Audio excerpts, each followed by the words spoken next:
Heading into the holidays, if classical music comes to mind, it might sound like Tchaikovsky with Sugar Plum Fairies spitting onto stage.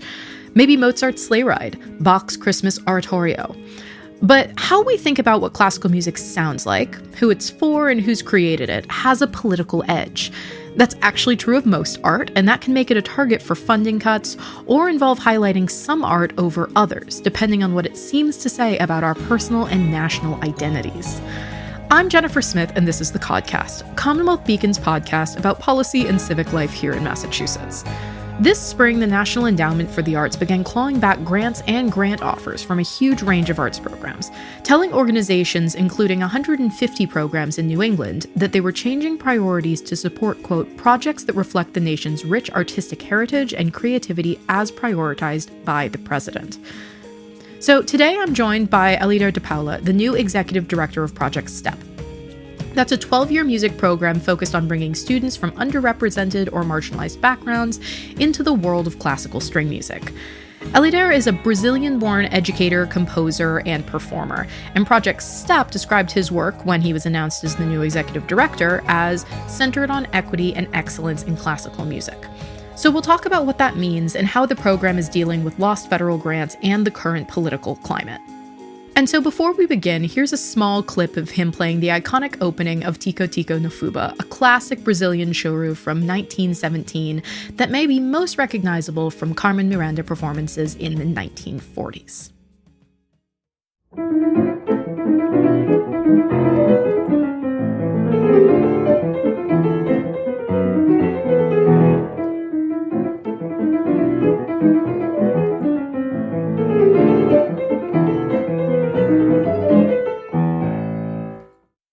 Élider, thank you so much for joining me. It's my pleasure. So for those who aren't familiar with Project STEP, which has existed since the 80s, and you yourself are very new to the role, why don't you give us a little bit of a primer on kind of the goal of the program and what you are trying to kind of bring to it about a month and change in? Yes, so Project STEP, as you said, was created in the early 80s by one of the members of the Boston Symphony Orchestra, Bill Moyer. And the main goal is to enhance equity in the arts, like provide a strong foundation for students, the students that are learning string instruments. And Project STEP, over the course of a year, has grown immensely and has acquired this status in the nation that people know. We have like several students that achieved a level of success, going through Juilliard School, getting award in several different competitions. And we want to expand that access. My participation has been very brief, since early November. So it's been a little over 30 days. And I'm delighted to participate in the organization, to be joining them in fulfilling this mission.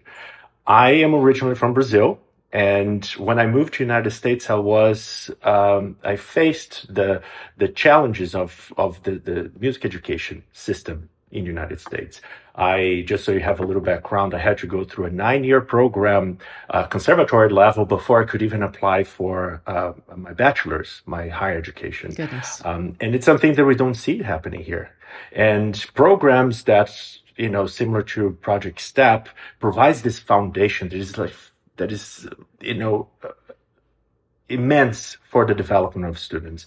And that affects the entire ecosystem of the music learning when it comes to the orchestras, for application in college and all of this. So that has been my focus, since November, but I've done the same thing back in Chicago. Right. So sort of to that point, one of the reasons that Project STEP is so interesting is classical music has a pretty long-held reputation of being, if not specifically sort of gatekept, kind of hard to access in a regular way. I'm someone who played cello when I was a kid, and oddly, that was one of the reasons I was able to transfer to a specific school district, is they just didn't have a cellist there, but most people, of course, don't have the ability to just pick up a cello at some point. So tell me a little bit about where your students kind of have first encountered classical music or string instruments and kind of what they talk about as a way to sort of get into that type of music in the first place. Yeah, classical music has been like predominantly westernized, has been like aristocratic for the longest time. It represents a very particular group of people, and organizations like Project STEP and other, similar organizations that promote diversity, equity, and inclusion of the students is not only to provide them with the access, but we do believe that music and arts in general is an engine to education, to mental health, civic memory, and cultural identity, which, it changed the system in a whole. For the many years I've studied music, I started when I was 6 years old. I've performed a lot of artists that I don't quite relate to them. Like mostly artists that are they're beyond my that doesn't resonate me in a certain level because I don't participate in their culture. I do not have the same level of experience that they received. And what we try to do, that is part of our methodology, our curriculum, is to provide to those students the ability to see through other cultures, other experience, other ways of life, and I also like to work with music, work with texts and different ways of teaching, of learning that resonate better with them. Um, One of the methods that we use is based on the windows and mirrors. So mirrors are the means that the students have to reflect on their own identity or their own culture and their own experiences, while windows are the means that we offer the students a view into different cultures, perspectives, and way of life. This goal is to provide a balance of education that provides some self-affirming, that value their own selves, who they are, and also like create empathy to others, which unfortunately is one of the problems that we've been seeing like very recurring this past few years. The lack of empathy that we have. We see students that read books that, BIPOC students reading books that does not resonate with them. So that's only a window for them to see what another culture experience. And students that are more privileged, like white students, they only read books that are just mirrors, just reflects who they are. So they lose that opportunity to perceive others' perspectives. And that's the whole purpose of DEI programs, right? To expand that opportunity for those students, to open their perspectives, to provide with different sides of the same object, the same learning process, but from different angles. And Project STEP has been like, it's the forefront of our mission.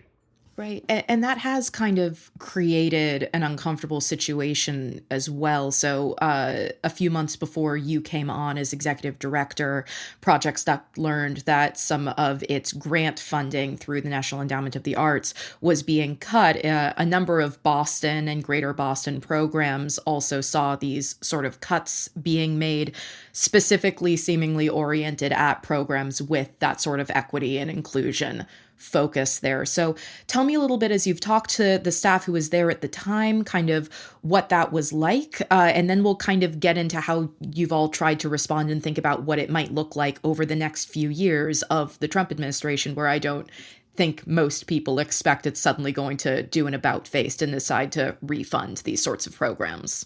So Project STEP has been receiving grants, support from the National Endowment for the Arts since 2000. That's how far I could, trace back.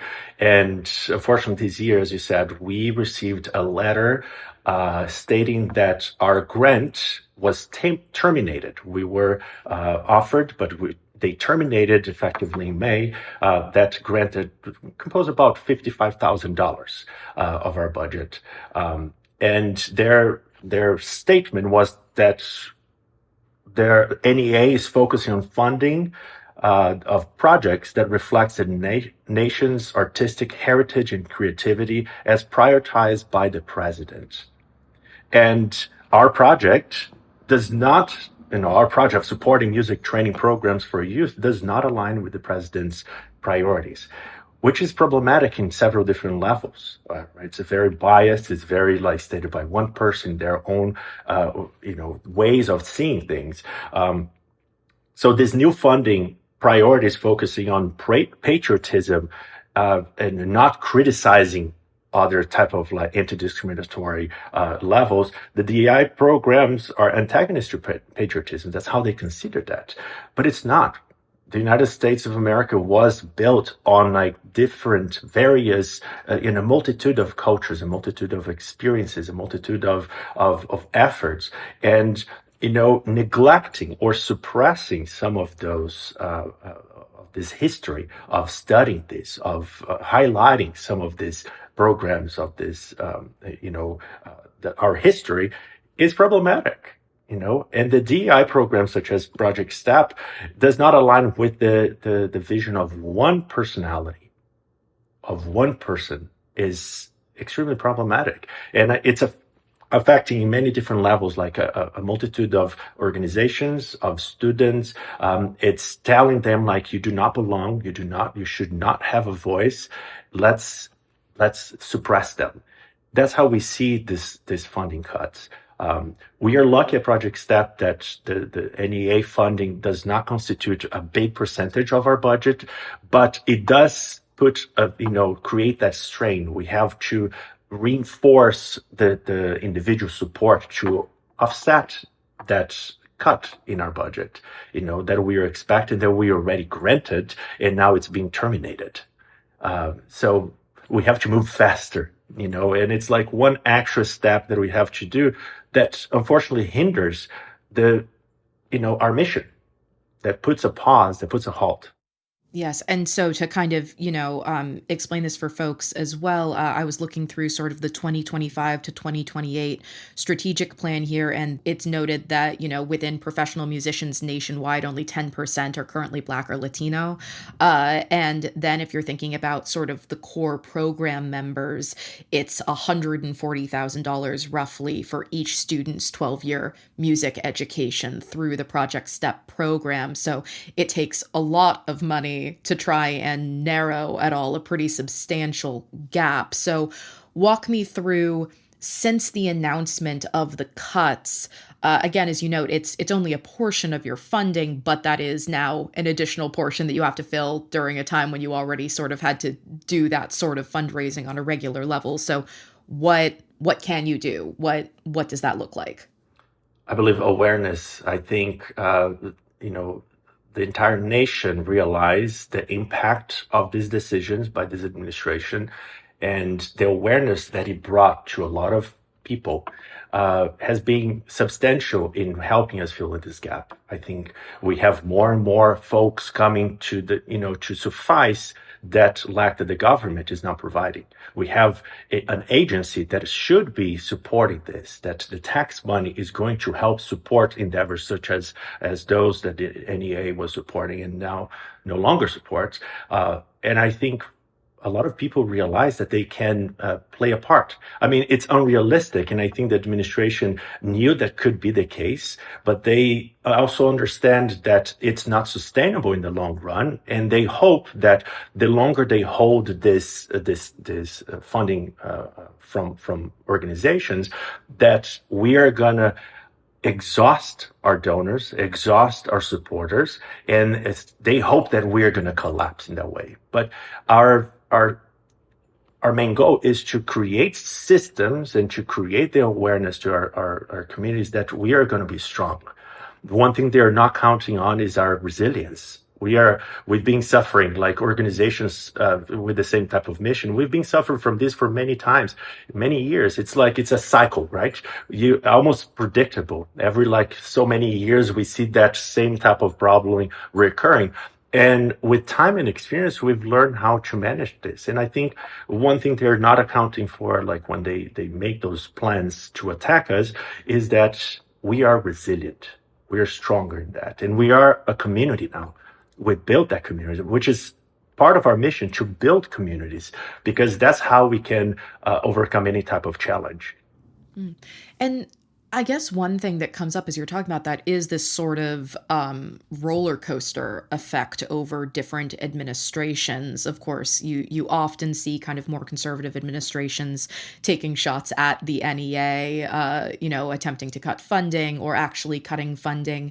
So how does a program that does not want to take a step back, obviously, from those sort of equitable principles, whether that is part of the option to just say, well, we have to rely less on the federal government kind of as practice if it's just going to kind of swap back and forth this regularly, or is it take what you can when it's available? How do you think about that kind of sustainability?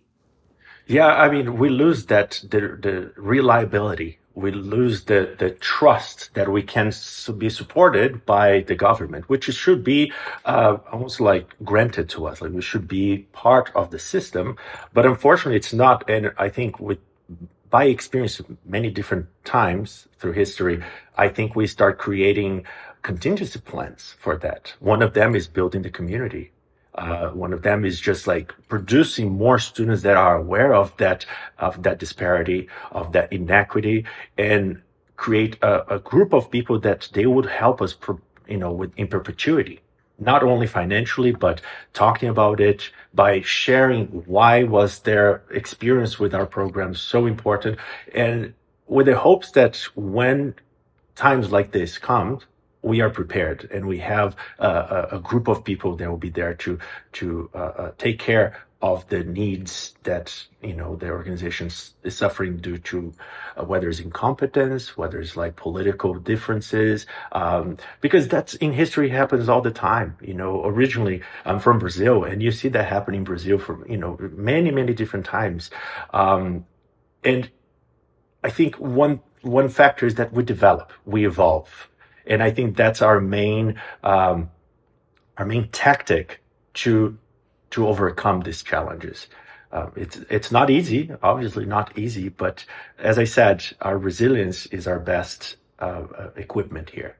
And to kind of delve into the mission a little bit as well, it was interesting to me as I was kind of refreshing myself on the program.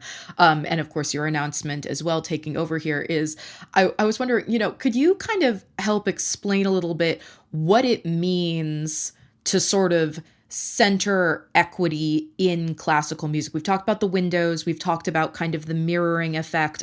Is the idea kind of that the art itself changes as people are participating in it that were not before? So kind of like walk me through kind of what the optimal vision is as Project STEP grows. What change comes to classical music, capital C, capital M? Yes, I think part of our mission that is being like an ongoing conversation that I am now participating in is that our mission states that we are providing a high quality music education, right, to students that come from an underrepresented community. Now, what does it mean, underrepresented community? Right now, it could be that BIPOC, Black, Indigenous, people of color, immigrant youth, and all of that is the underrepresented, underserved community. But it could be that, like in a few years, they'll be completely shifted. There could be a different community, and our goal is to year by year reassess what that means and sort of like adapt our mission to work towards like what is the most important at that time in history. And Project STEP was originally created with that intent, especially for the Black musicians that historically we do not have a stage for them. They almost if they were erased from the opportunity for complete for many years. We hear, we listen, we watch, we perform a lot of composers that they're predominantly white, they're predominantly European, and we keep forgetting that there's a lot of other composers that they are as important, they're as ingenious as some of the other big names.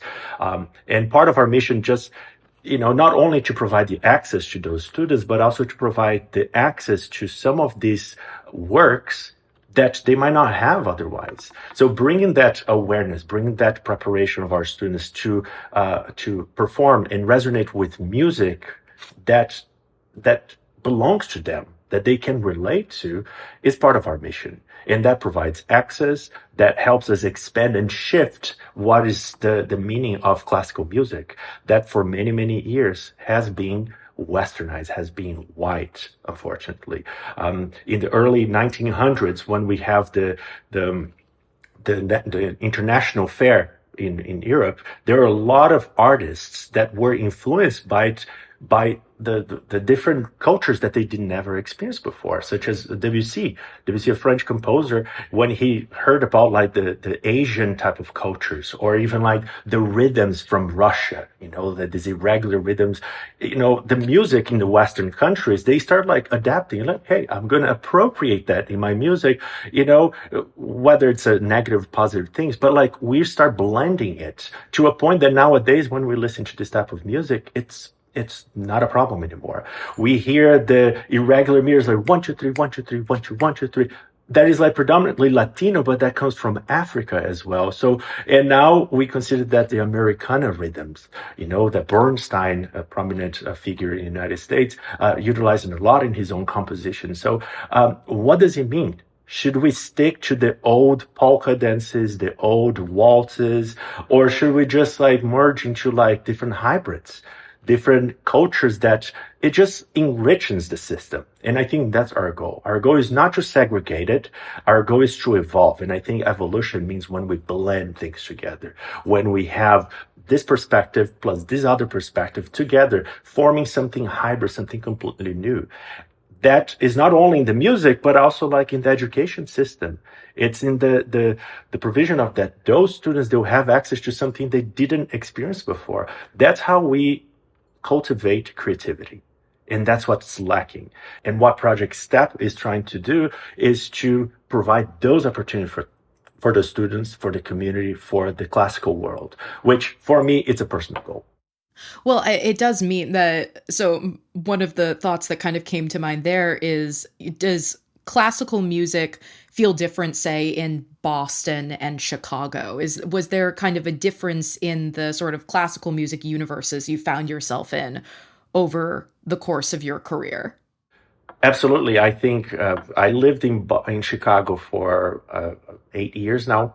And I experienced going to the CSO, the Chicago Symphony Orchestra, the Lyric Opera House. And I can say that like through this 8 years, I've noticed that the program changing, how they plan the music, bringing new artists, people of color, like artists, composers, and premiere their work, which Chicago Symphony Orchestra is well known for premiering a lot of like major symphonic works. And they are trying to do the same thing now with some other underrepresented artists. We watch an opera by a composer that is a Black American. So this experience has changed through the years, which I haven't experienced when I moved here 8 years ago. And it enhanced.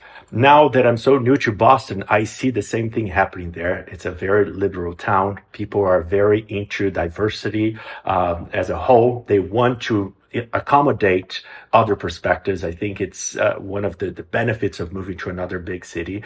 But what I can compare the most is my experience in Brazil, that I lived most of my life, to the experience here in the United States. There's a lot more funding. There's a lot more, the American dream, right? There's a lot more opportunities here, especially when it comes to the arts. It used to.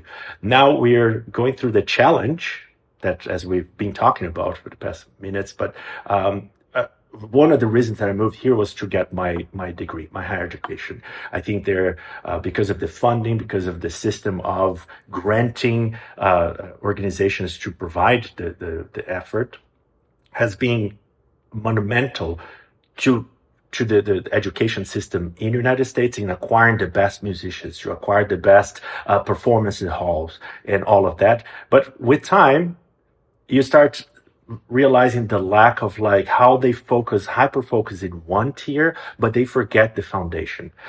So my experience, and the reason that I started, working in the nonprofit world, especially with music education, is because I realized that my career as a concert pianist, as a composer, as a musician, has been affected by the factor that we as a society, as a group, as a nation, do not support a foundational step in the development of a child. And we expect as an adult, as a person that achieves adulthood, we expect them to have a certain level, which we are hindering them from developing the most prominent years of their lives, their youth, when they're absorbing all the information, when they can develop their own creative skills, like in a very fast pace. But we require them to achieve a certain level when they're adults. So that discrepancy was one of the reasons that I needed to focus on that for the own sake of my own career as a musician. And working with the nonprofits as Project STEP has been one of the ways that I found to fulfill that personal goal of changing that system. We see, like in orchestra world, we have several auditions that those auditions doesn't go anywhere. Like they open the audition to get a new violinist, and they audition about 20, 50 people. And at the end, it's like, no, nobody was on par for the position. So we're not offering that position to anyone. We see that happen very often. And what is the reason? Why are we not questioning that? Is that because we don't have the demand? No, we do have the demand. We don't have the skill set built on par with what is expected of them. And I am not strong enough to tackle like the higher education or the later level, right? But I think I have the skill set to provide for the foundational stage for the younger students, and that's our goal.